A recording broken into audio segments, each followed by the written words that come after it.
بعث فيهم رسولا من أنفسهم يتلو عليهم آياته ويزكيهم ويعلمهم الكتاب والحكمة وإن كانوا من قبل لفي ضلال مبين. وقال الله تبارك وتعالى في مقام آخر قل هل يستوي الذين يعلمون والذين لا يعلمون انما يتذكر اولو الالباب. صدق اللہ العظیم. سامعین محترم اور معزز ساتھیوں، اللہ تعالی نے بہت سارے پیغمبر ہماری اور آپ کی ہدایت کے لیے اس کائنات کے اندر بھیجے. سب سے آخر میں حضرت محمد صلی اللہ علیہ وسلم کو آخری نبی بنا کر بھیجا. لیکن قرآن کریم نے اس آخری نبی کے آنے کے مقصد کو بھی بیان کیا کہ دنیا میں جانے کے بعد ان کا کام کیا ہے. چنانچہ 4 بڑے بڑے کام بیان کیے، جس کو اللہ تعالیٰ نے ایک جگہ فرمایا لقد من اللہ علی المؤمنین. تحقیق کہ اللہ تعالیٰ نے مومنین کے اوپر احسان کیا کہ اذ بعث فیہم رسولا من انفسہم، کہ جب انہی میں سے ایک رسول کو بھیجا ان کے درمیان. اذ بعث فیہم رسولا من انفسہم، ان کا کام یہ ہے کہ یتلو علیہم آیاتی، یا اللہ کی آیتوں کی تلاوت کرتے ہیں. یتلو علیہم آیات ویزکیہم، لوگوں کو سدھارتے ہیں. وَيُعَلِّمُهُمُ الْكِتَابَ وَالْحِكْمَةَ، اور لوگوں کو کتاب اور حکمت کی باتیں سکھلاتے ہیں.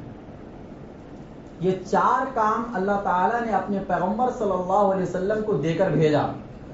اور نبی صلی اللہ علیہ وسلم کی جو 23 سالہ محنت ہے وہ انہی 4 کاموں کے درمیان ہے.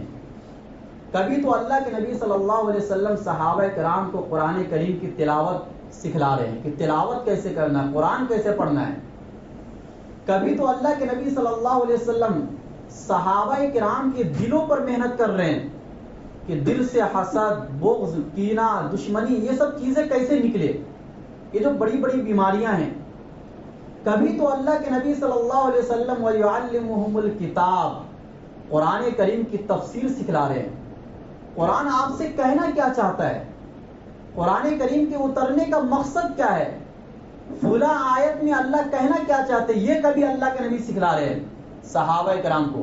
وَيُعَلِّمُهُمُ الْكِتَابَ وَالْحِكْمَةَ، اور کبھی اللہ کے نبی صلی اللہ علیہ وسلم صحابہ کرام کو حکمت کی باتیں سکھلا رہے ہیں، جس کو ہم حدیث کہتے ہیں.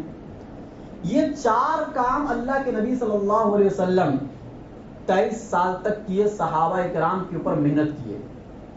اب نبی کے جانے کے بعد یہی 4 کام ہمیں قیامت تک کرنا ہے. ان میں سے کوئی ایک کام بھی فوت ہو گیا یا چھوٹ گیا تو یہ مان لو کہ آپ نے دین کو بہت بڑا نقصان پہنچا دیا، پھر آپ کے اندر سے دین نکل گیا. ان 4 کاموں میں سے کسی ایک کام کی آپ نے اگر توہین کر دی تو یہ مان لو کہ آپ نے دین اسلام کی توہین کی. یہ 4 کام ہوتے کہاں ہیں؟ اصل میں آپ کو یہ بتلانا چاہتا ہوں کہ آج کل چونکہ مدارس کے اوپر حملے ہو رہے ہیں، اس کو بند کرانے کی کوششیں ہو رہی ہے، اور ہم لوگوں نے مدارس کی بہت ناقدری کی. اصل ہمارے ناقدری کی وجہ سے، علماء کرام کی توہین کی وجہ سے اللہ آہستہ آہستہ یہ نعمت بھی ہم سے چھین رہے ہیں. اور اس کا سلسلہ شروع ہو گیا کہ مدارس سے ہی آپ قرآن کریم کی تلاوت کرنا سیکھیں گے. نبی صلی اللہ علیہ وسلم کے مقاصد میں سے پہلا مقصد وہ بھی آپ کو کہاں سے حاصل ہوگا؟ مدرسے سے حاصل ہوگا. نمبر 2 وَيُزَكِّيهِمْ، دلوں پر محنت کرنے والے علماء جن کو ہم بزرگان دین کہتے ہیں، وہ بھی کہاں سے پیدا ہوتے ہیں؟ انہی مدرسوں سے پیدا ہوتے ہیں. نمبر 3 وَيُعَلِّمُهُمُ الْكِتَابَ، قرآن کریم کی تفسیر کرنے والے، قرآن کے پیغامات کو آپ تک پہنچانے والے، یہ بھی کہاں سے پیدا ہوتے ہیں؟ انہی مدرسوں سے پیدا ہوتے ہیں. نمبر 3 والحکمہ، حکمت کی بات، بخاری اور مسلم کی حدیثیں آپ کو بتانے والے، ترمذی، نسائی، ابن ماجہ جو حدیث کی کتابیں ہیں، یہ آپ تک ان پیغامات کو پہنچانے والے کہاں سے پیدا ہوتے ہیں؟ انہی مدرسوں سے پیدا ہوتے ہیں۔ تو پتہ یہ چلا کہ نبی صلی اللہ علیہ وسلم جو کام چھوڑ کر گئے تھے اس کام کو بڑھ چڑھ کر لینے والے مدارس کے لوگ ہیں۔ جس ملک کے اندر یا جس شہر کے اندر مدرسہ ختم ہو گیا اس جگہ سے یہ مان لو کہ دین ختم ہو گیا۔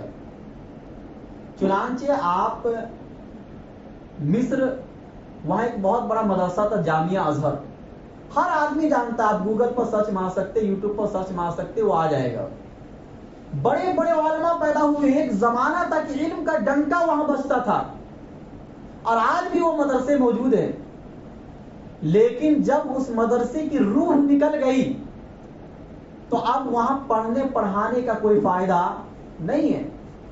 اب وہاں کے لوگ داڑھی بھی نہیں رکھتے، یہ حالات آ گئے۔ جہاں داڑھیوں کی فضیلتوں پر لمبے لمبے بیان ہوا کرتے تھے، اب وہاں کے علماء بھی داڑھی نہیں رکھ رہے۔ وہاں کے بڑے بڑے لوگ جو قرآن و حدیث کی تعلیم دینے والے ہیں وہ بھی داڑھی نہیں رکھ رہے۔ یہ حشر ہوتا ہے۔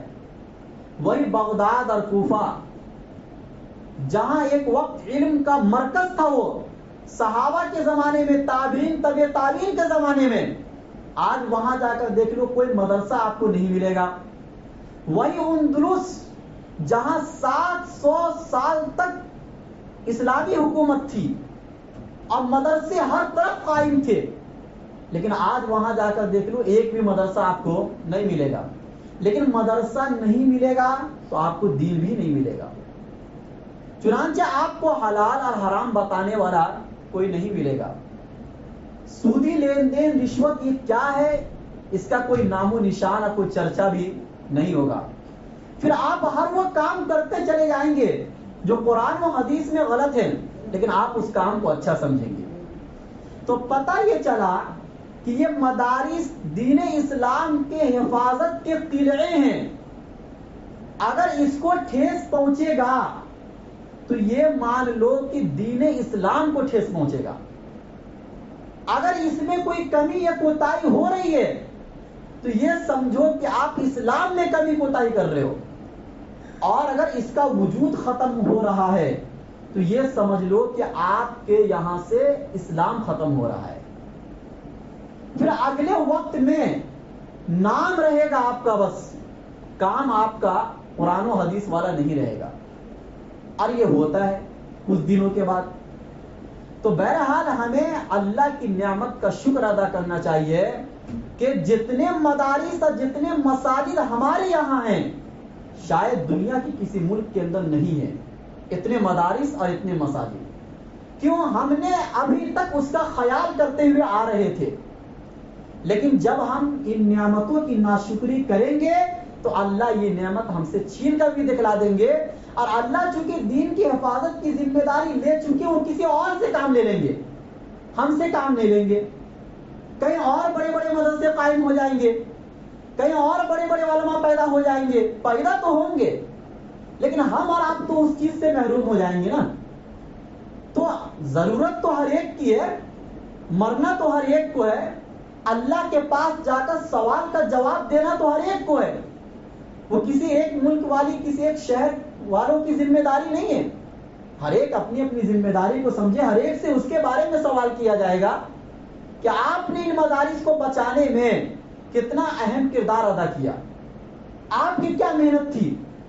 جہاں سے نکل کر آنے والے آپ کی امامت کر رہے ہیں، اگر یہ مدرسے بند ہو گئے تو آپ بتاؤ کل کو کوئی آپ کو امام ملے گا؟ کل کو کوئی بیان کرنے کے لیے کوئی عالم ملے گا آپ کو؟ کوئی نہیں ملے گا آپ کو۔ اللہ کے نبی صلی اللہ علیہ وسلم نے ایک حدیث میں فرمایا کہ ایک وقت ایسا آئے گا کہ علم اٹھ جائے گا، لیکن اللہ کے نبی صلی اللہ علیہ وسلم نے آگے فرمایا کہ علم اس طریقے سے نہیں اٹھ جائے گا کہ رات میں ایک عالم سویا اور صبح جب اٹھا تو اس کے سینے سے پورا علم اپنے آپ نکل گیا، ایسا نہیں ہوگا، بلکہ علم اٹھے گا اس طریقے سے کہ اللہ علماء کو اٹھا لیں گے، آہستہ آہستہ علماء اٹھتے چلے جائیں گے، اب نئے علماء پیدا ہوں گے نہیں کیونکہ مدارس میں پڑھائی نہیں یا مدرسے بند ہو گئے. اب نئے نئے علماء پیدا ہوں گے نہیں. جو پرانے علماء اللہ ان کو اٹھا لیں گے. جب اللہ ان علماء کو اٹھا لیں گے تو پھر آگے کیا ہوگا؟ اللہ کے نبی صلی اللہ علیہ وسلم نے فرمایا کہ لوگ جاہلوں کو اپنا امیر بنا لیں گے, اپنا سردار بنا لیں گے, ان سے مسئلے پوچھیں گے. حالانکہ ان کے پاس قرآن و حدیث کا علم نہیں, لیکن لوگ ان سے مسئلے پوچھیں گے, ان کو مصلی کا امام بنا دیں گے تھوڑی سی جانکاری کی بنیاد پر, حالانکہ اس کے پاس پورا علم نہیں. آگے اللہ کے نبی صلی اللہ علیہ وسلم نے فرمایا کہ ان سے سوال کیا جائے گا, وہ لوگ فتویٰ بھی دیں گے, بغیر علم کے فتویٰ دیں گے, خود بھی گمراہ ہوں گے اور دوسروں کو بھی گمراہ کریں گے. یہ نتیجہ ہوگا جب آپ کے یہاں سے علماء ختم ہو جائیں گے. اس لیے علماء کی ناقدری نہیں کرنا چاہیے. اللہ تعالیٰ نے قرآن کریم کے اندر جس انداز میں علماء کے مقام و مرتبے کو بیان کیا ہے, کسی اور چیز کے مقام و مرتبے کو بیان نہیں کیا ہے. ایک جگہ پر تو اللہ تعالیٰ نے فرمایا شہید اللہ انہ لا الہ الا هو والملائکہ واولو العلم قائما بالقسط, کہ اللہ نے گواہی دی اس بات کی کہ اللہ کے علاوہ کوئی معبود نہیں, اور فرشتے نے گواہی دی اور اہل علم نے گواہی دی. تین, یعنی ایک تو اللہ خود گواہی دے رہے ہیں کہ میرے علاوہ کوئی معبود نہیں جو ذات برحق ہے.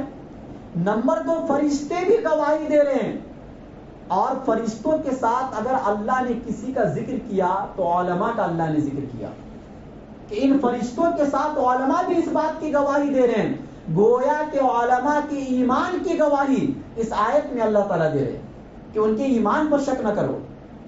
ایک جگہ پر اللہ تعالیٰ نے فرمایا انما یخشی اللہ من عبادہ العلماء, اللہ تعالیٰ سے صحیح معنوں میں اور حقیقی معنوں میں اگر کوئی ڈرتا ہے تو وہ صرف علماء ہیں جو اللہ سے ڈرتے ہیں. ایک جگہ پر اللہ نے فرمایا یرفع اللہ الذین آمنوا منکم والذین اوتوا العلم درجات, اللہ تعالیٰ ایمان والے کے درجے کو بلند کرتا ہے, لیکن ان میں سے جو اہل علم ہے ان کے درجے کو اور بھی بلند کرتا ہے. ایک جگہ پر اللہ نے فرمایا قل هل یستوی الذین یعلمون والذین لا یعلمون, اے نبی آپ کہہ دیجئے کہ کیا علماء اور جاہل دونوں برابر ہو سکتے ہیں؟ بھائی دونوں میں زمین اور آسمان کا فرق ہے. میں آپ کو یہ بھی بتاتے چلوں کہ ان مدرسے سے پڑھ کر نکلنے والے آخر ان کی تعریف قرآن میں کیوں کی گئی, اس کی وجہ کیا ہے؟ ہماری کیا غلطی ہے کہ ہماری تعریف نہیں کی گئی, صرف ان علماء کی تعریف کی گئی. اگر آپ ان کی زندگی پر غور کریں گے تو آپ کو یہی پتا چلے گا کہ صحیح معنوں میں دین کی حفاظت کرنے والے علماء ہیں.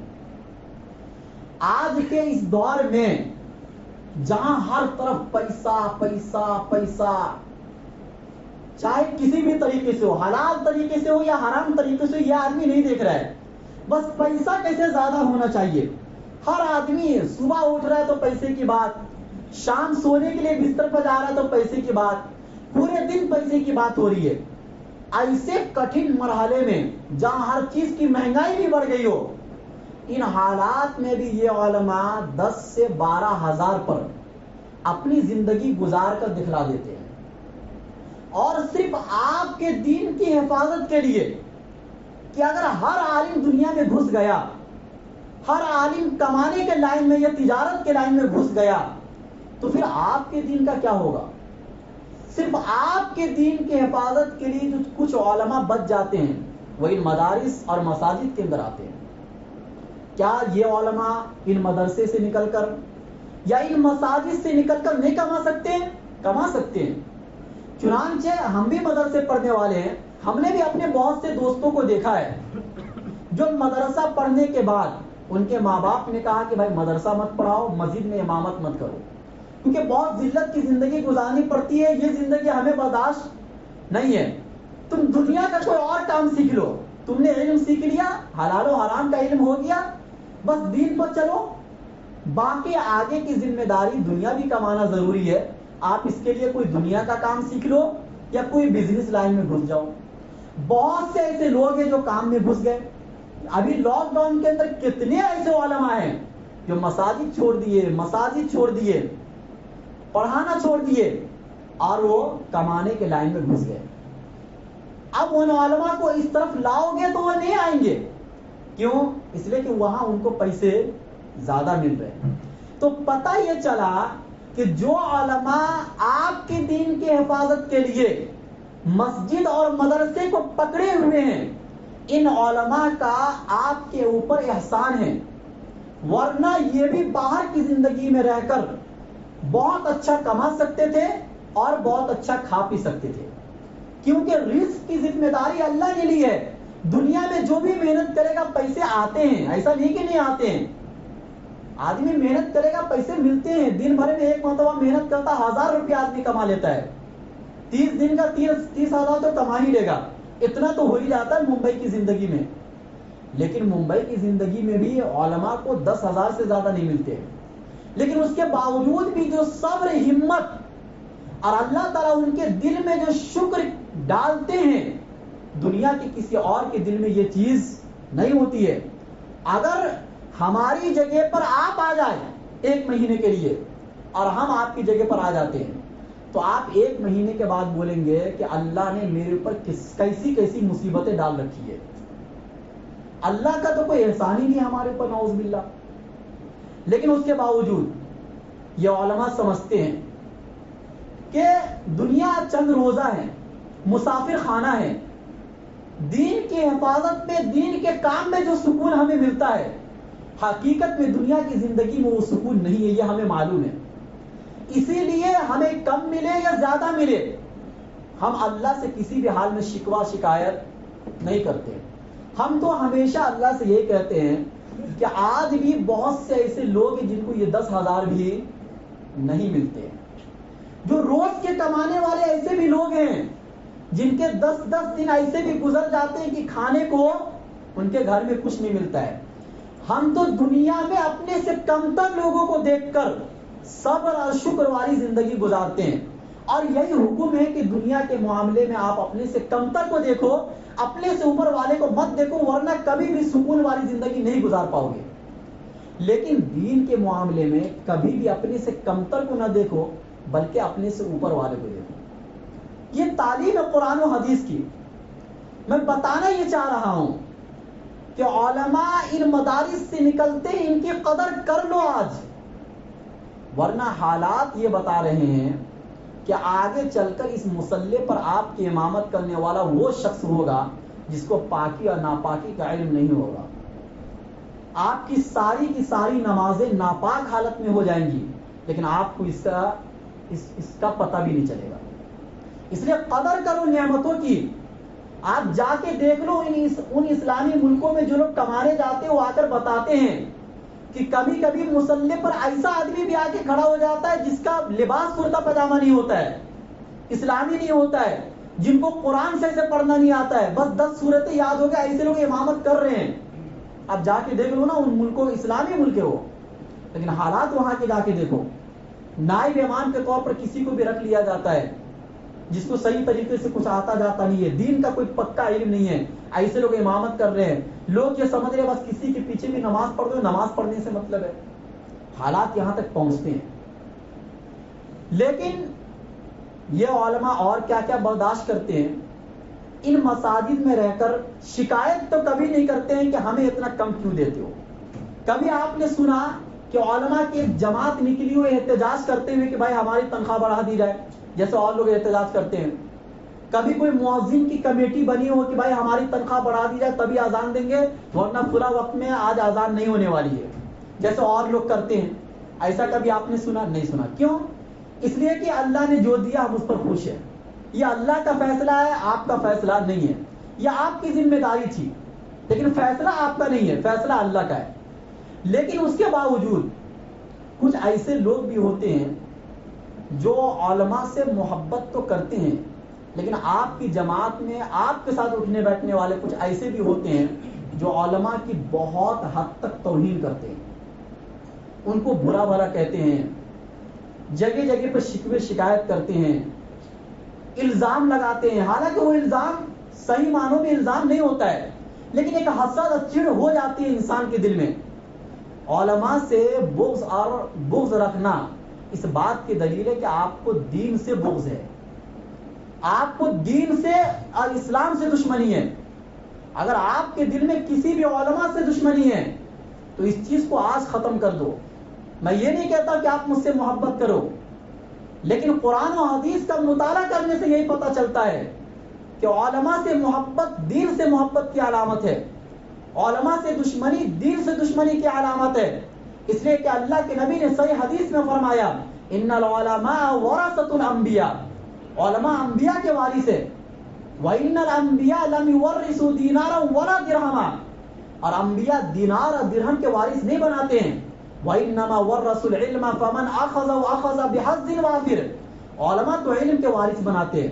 پتہ چلا یہ علماء جو آپ کو دکھ رہے ہیں یہ انبیاء کے وارث ہیں، انبیاء کا کام لے کر چلنے والے ہیں، لیکن ان علماء کی ناقدری یہ اس بات کی دلیل ہے کہ آپ نبی کے ایک وارث کی ناقدری کر رہے ہیں، آپ اس پر الزام لگا رہے ہیں، گویا کہ نبی کے ایک وارث پر الزام لگا رہے ہیں، آپ نبی کے اوپر الزام لگا رہے ہیں، آپ امام کے اوپر ہاں اگر کوئی ایسی بات ہے جو حقیقت میں غلط ہے، آپ نے دیکھا ہے، آپ کے پاس گواہ ہے، آپ اس چیز کو ثابت کرو، مانتے ہیں، لیکن ایک غلطی نہیں ہے، اس غلطی کو بھی لوگوں کے سامنے بیان کرنا یہ اس بات کی دلیل ہے کہ آپ دوسرے لوگوں کو بھی علماء سے دور کر رہے ہو، دوسرے لوگوں کا جو بھروسہ اور جو عقیدہ علماء پر بیٹھا ہوا ہے اور یہی عقیدے کی بنیاد پر کبھی کبھی مسئلے مسائل پوچھ بھی لیتے ہیں، آپ یہ سب الزامات لگا کر کے لوگوں کو علماء سے آپ دور کر رہے ہو۔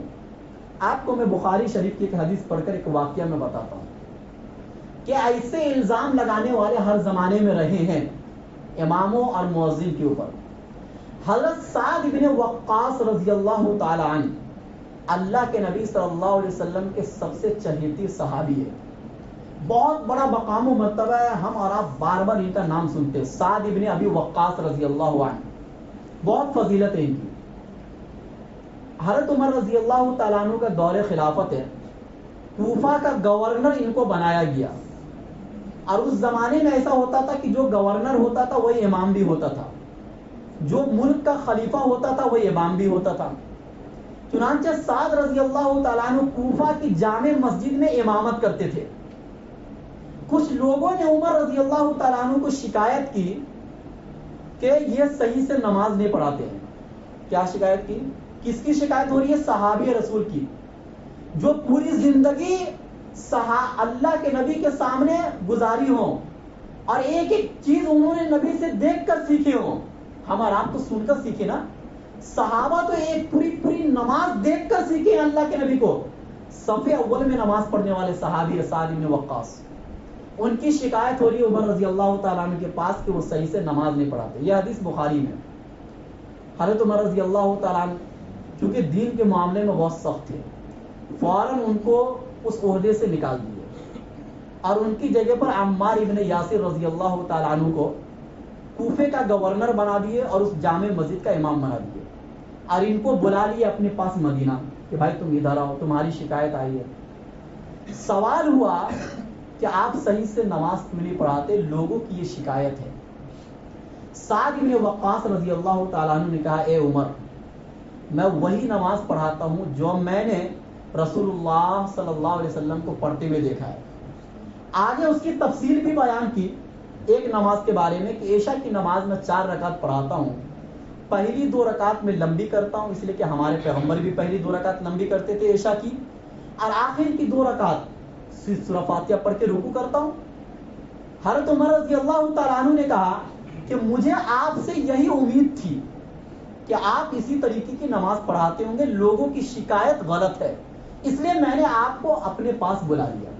اب پہلے میں نے آپ سے پوچھا کہ آپ نماز کیسی پڑھاتے ہیں، اس کے بعد پھر بھی عمر رضی اللہ تعالیٰ عنہ کو تسلی نہیں ہوئی، اطمینان قلب کے لیے چند لوگوں کو حضرت سعد بن وقاص کے ساتھ کوفہ بھیجے کہ بھائی ایک مسجد نہیں، چونکہ گورنر بھی تھے نا، تو ہر مسجد والوں سے پوچھو کہ انہوں نے آپ کے ساتھ کیسا برتاؤ کیا، کیا آپ کو بھی کوئی شکایت ہے ان کے بارے میں۔ تو جتنے لوگ تھے سب نے ان کی تعریف کی کہ بھائی امامت بھی اچھی کیے, ہر کام اچھا کیے. ایک آدمی تھا جس کا نام میں بول رہا ہوں, بنی عبس قبیلے کا ایک آدمی تھا. اس نے یہ کہا کہ ان میں 3 خرابی پائی جاتی ہے. سعد ابن وقاص میں ایک صحابی پر الزام. 3 خرابی کیا ہے؟ نمبر 1, یہ دوسروں کو جہاد میں بھیج دیتے ہیں, خود لڑنے کے لیے آگے نہیں بڑھتے ہیں. نمبر 2, مال غنیمت جو آتا ہے اس میں تقسیم کرنے میں برابری نہیں کرتے ہیں. اور نمبر 3, لوگوں کے درمیان کبھی کوئی فیصلہ کرنا ہوتا ہے تو انصاف سے فیصلہ نہیں کرتے ہیں. یہ 3 بڑے بڑے الزام لگائے. حضرت سعد بن وقاص رضی اللہ تعالیٰ عنہ کو غصہ آیا. دیکھو جب الزام لگے تو ایسے موقع پر خاموش نہیں رہنا چاہیے, یہ چیز قرآن سے ثابت ہے. حضرت یوسف علیہ السلام پر جب زلیخا نے الزام لگایا تو اگر یوسف علیہ السلام یہ سوچتے کہ ارے میں بعد میں پیغمبر بننے والا ہوں, میں پیغمبر کا بیٹا ہوں, ایک نبی کا بیٹا ہوں, اللہ تو میرے الزام کو دور کر ہی دیں گے کسی نہ کسی طریقے سے, اور خاموش رہ جاتے تو لوگ یہی سمجھتے کہ صحیح معنوں میں نعوذ باللہ زناکار ہیں. لیکن یوسف علیہ السلام فوراً بول اٹھے کہ اس میں میری کوئی غلطی نہیں ہے, اس کام کے لیے اس عورت نے مجھے بلایا ہے, میں نے نہیں بلایا ہے. تو پتہ یہ چلا کہ اگر آپ کے اوپر کوئی ایسا الزام لگ رہا ہے جس سے بدظنی پھیل سکتی ہے تو ایسے موقع پر آپ اس الزام کو دور کر دو. چنانچہ اسی طریقے سے سعد ابن وقاص رضی اللہ تعالیٰ عنہ نے اس شخص سے یہ کہا کہ اگر سعد ابن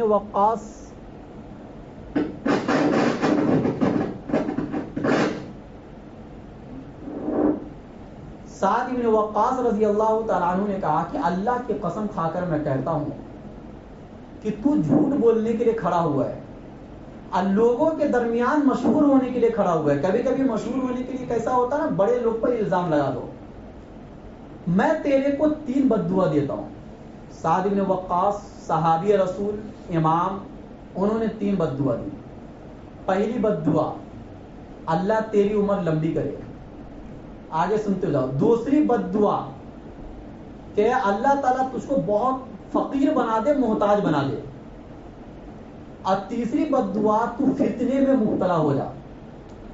چنانچہ لوگوں نے ان کی زندگی کو دیکھا کہ بعد میں ان کی عمر لمبی ہوئی اس آدمی کی, لیکن کیسی لمبی ہوئی؟ محتاجگی والی زندگی, پیسوں کی محتاجگی. اور نمبر 3, فتنے میں ایسا مبتلا ہوا کہ حدیث کے الفاظ ہیں کہ اس آدمی کے اوپر کی آنکھ کی جو بھویں تھی وہ آنکھ پر آ گئی تھی. ایسے آنکھ سے اٹھا کر دیکھتا تھا. کبھی اگر کسی کو دیکھنا ہوتا تھا نا, جیسے بوڑھے لوگ ہوتے ہیں, ایسے اٹھا کر دیکھتا تھا, اور اس کے بعد بھی لڑکیوں کے ساتھ چھیڑخانی کرتا تھا. یہ فتنے میں مبتلا. ایک مسلمان شخص جب ایک امام کے اوپر, ایک صحابی کے اوپر اس نے الزام لگایا اور اس نے بددعا دی صحابی رسول سعد بن وقاص رضی اللہ تعالیٰ عنہ نے, تو وہ کہتا تھا کہ مجھے سعد بن وقاص کی بددعا لگ گئی ہے. تو پتہ یہ چلا کہ کسی بڑے کے اوپر, خاص طور سے علماء اور امام اور مؤذن کے اوپر الزام لگانے سے پہلے 100 مرتبہ سوچ لیا کرو, کیونکہ انہی امام سے آپ کبھی دعا کرنے کے لیے بھی بولتے ہو. یہی وہ امام ہے جب آپ کے یہاں بچے پیدا ہوتے تو بھی اسی امام کی ضرورت, اور جب آپ کے یہاں کسی کا انتقال ہوتا ہے تو بھی اسی امام کی ضرورت. تو جب دنیا کی ہر لائن میں آپ کو اس امام کی ضرورت پڑ رہی ہے, ہر گوشے میں آپ کو ان کی ضرورت پڑ رہی ہے, تو ان کے اوپر جو آپ الزام لگا رہے ہیں, ایسا تو نہیں کوئی سنی سنائی باتیں آپ بھی نقل کر رہے ہیں, یا اس کے پیچھے بھی کوئی حقیقت ہے؟ اگر حقیقت نہیں ہے تو ایسی چیزوں سے انسان کو باز آنا چاہیے. یہ ناقدری ہے علم کی, یہ ناقدری ہے انبیاء کے وارثین کی, اور یہ ناقدری ہے قرآن اور حدیث کی. ان کے پیچھے آپ نماز بھی پڑھو, ان پر توہین بھی لگاؤ, ان پر الزام بھی لگاؤ, آپ کی نماز بھی ہوتی ہے نہیں ہوتی ہے؟ آپ پہلے اس چیز کی فکر کرو, کیونکہ جس کو آپ نے امام بنا دیا, گویا کہ آپ ہر لائن میں اس کے پیچھے چلنے والے ہو گئے. صرف دین کے لائن میں نہیں, دنیا کے لائن میں بھی وہ آپ کے بڑے ہیں. یہی وجہ ہے کہ آج ہم اور آپ ذلیل صرف اس بنیاد پر ہو رہے ہیں کہ ہم نے امام اور علماء کو صرف دین کا ٹھیکیدار سمجھا ہے، دنیا کا ٹھیکیدار نہیں سمجھا۔ ہم دنیا کا کوئی بھی کام کرتے ہیں ان سے مشورہ نہیں لیتے ہیں، ہم اپنے آپ سے مشورہ لے کر کرتے ہیں۔ یہی وجہ ہے کہ آپ کو نقصان اٹھانا پڑتا ہے۔